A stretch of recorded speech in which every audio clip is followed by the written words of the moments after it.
So we're going to start with Jim Lafferty, LA Chapter Executive Director of the National Lawyers Guild. Thank you, Lucy, and thanks to all of you. When I first heard about this, I was almost suffering from disbelief. Don't misunderstand me. The LAPD do a lot of things on the streets of this city that the National Lawyers Guild and all of us object to, and it happens almost on a daily basis. But I frankly did think we were past that point in time when somebody exercising their First Amendment rights on a public sidewalk in Los Angeles, handing out flyers of a political nature for a political film, would be visited upon by really stormtrooper tactics. If you read the report of what happened here, these 6 bicycle cops surrounding those who were exercising their constitutional right, threatening them with arrest and citation for crimes that they could not identify and would not identify. When they asked what they were doing wrong, the police said, well, you figure it out.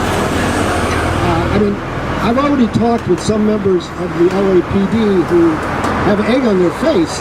They recognize that this was a gross abuse of the First Amendment rights of these folks.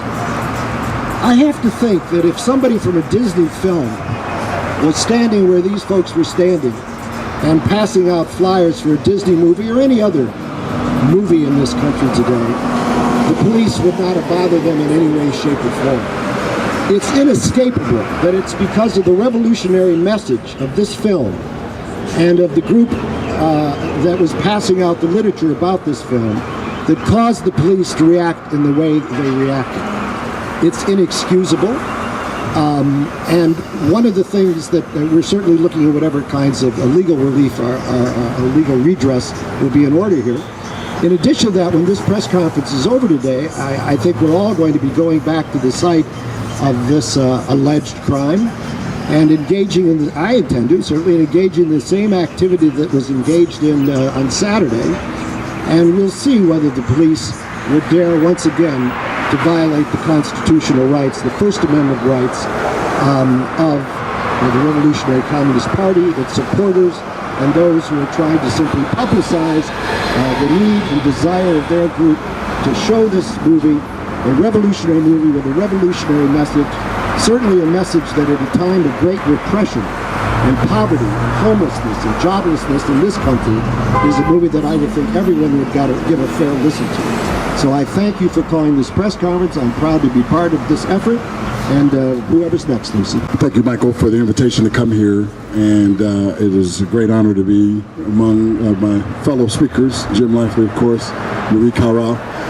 I just want to say, as a filmmaker, to have someone tell you that you cannot publicize a piece of work that you have done and that has taken a considerable effort is an outrageous abridgment of the freedom of speech.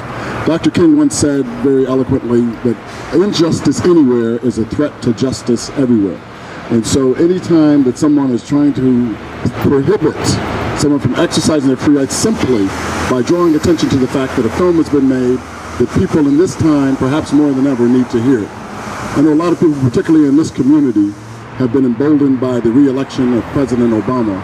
But just a few short facts about that. At a time when a lot of people are taking this as some sort of a tonic for the ills that are besieging the black community, I know from firsthand experience, being from Chicago and having deep ties to this day there, 532 murders happened in the streets of Chicago last year.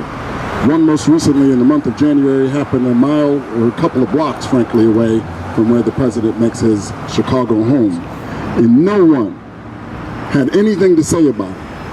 And so we have this sense now where people have been lulled to sleep because they see someone that they believe looks a certain way and that they will take care of everything, but that's not what's happening.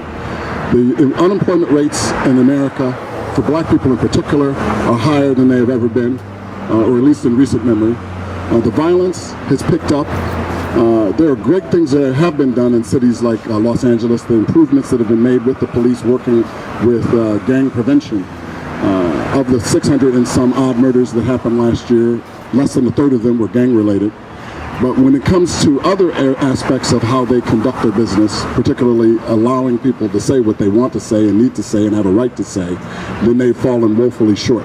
So anytime I see any such thing, as a person who relies on the freedom of speech, the First Amendment, to make a living, then I have to get involved in that, because this party in particular, Bob Avakian in particular, has vocally, vociferously, vigilantly defended the rights of the underserved and marginalized communities. And the fact that this film is something that will be used to propagate a message of freedom and hope and true liberty, and if somebody is trying to squelch that, particularly when they're supposed to be protecting and serving us, that's an outrage. And as Jim said, I cannot sit by idly and let that happen. So thank you, Lucy. Thank you, Michael. I'm eager to talk about this as often and as frequently as possible. So thank you very much. Next we have Reverend Meri Ka Ra, KRST Unity Center of African Spiritual Science. Thank you, and thank you to the organizers for putting this process together for the freedom of all people everywhere in the world. I am today here compelled to speak on behalf of the generations of children yet to be born. For those on top of the earth striving in the cause of freedom, and most importantly, in deepest regard and remembrance of my ancestors who gave their blood, their lives, their labor, their prayers, and their love to the idea called the United States of America, which, though deeply flawed, down through the long dark night of enslavement and apartheid and continuing through mass incarceration, economic warfare, and institutional miseducation, at the very least, embodied for them the promise, the possibility to constitutionally and through the Bill of Rights be able to fight for the unabridged right to the free exercise of speech, the right to peaceably assemble, the right to petition the government for a redress of grievances. The struggle continues as the LAPD blatantly disregards and obstructs the Bill of Rights through intimidation, stifling the capacity of we the people to engage in a free flow of important information in order to choose for ourselves the use of our time and the use of our guarantee of the once revered and enjoyed right to choose for ourselves the relevance of the message of Bob Avakian as he speaks, revolution, nothing less. I offer this reminder from those first framers of the Constitution who were inspired by a divine truth that superseded their own deeply flawed nature as slaveholders. But they spoke and ratified this. When in the course of human events, it becomes necessary for one people to dissolve the political bands which have connected them with one another and to assume among the powers of the earth the separate and equal station to which the laws of nature and nature's God entitle them. A decent respect to the opinions of mankind requires that they should declare the cause which impels them to the separation. We hold these truths to be self-evident, that all men are created equal, that they are endowed by their Creator with certain inalienable rights, and that among these are life, liberty, and the pursuit of happiness. That to secure these rights, governments are instituted among men, deriving their just power from the consent of the governed, that whenever any form of government becomes destructive to these ends, it is the right of the people to alter or to abolish it, and to institute new government, laying its foundation on such principles and organizing its powers in such form as to them shall seem most likely to affect their safety and happiness.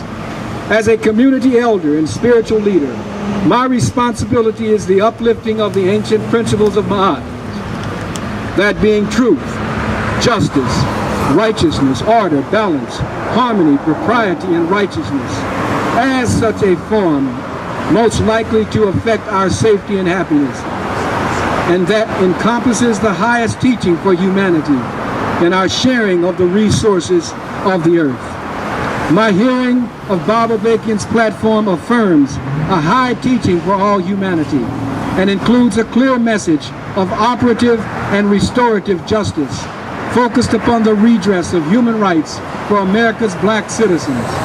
Bob Avakian deserves and has the right to be heard according to Ma'at, according to the Constitution, according to the Bill of Rights of the United States of America. Thank you. And then finally we have Michael Slate, writer for Revolution newspaper and host of the Michael Slate Show, KPFK. I'm gonna probably repeat a little bit of things that people said, but I think it's important in terms of getting this into the right framework. Not that it wasn't in the right framework, but a bigger framework, actually.